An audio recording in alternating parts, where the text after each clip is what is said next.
నమస్కారం సోదర సోదరీమణులకు. మనం బైబిల్ చదువుతున్నప్పుడు జెరూసలేం అనే పేరు చాలాసార్లు చూసి ఉంటారు.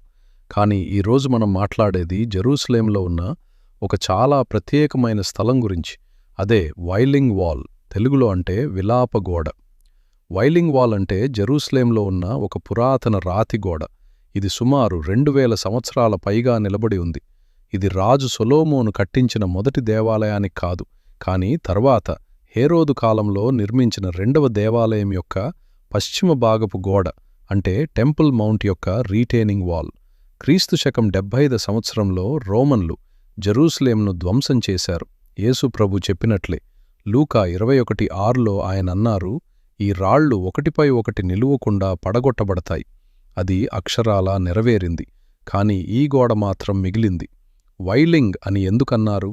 యూదులు శతాబ్దాలుగా తమ పోయిన దేవాలయం కోసం ఈ గోడ దగ్గర విలపిస్తూ ప్రార్థించేవారు.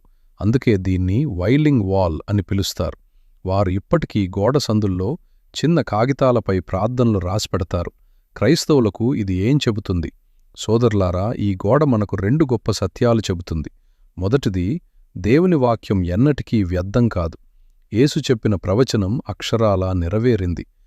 రెండవది, నిజమైన ఆలయం ఇప్పుడు రాతి గోడనో లేదు.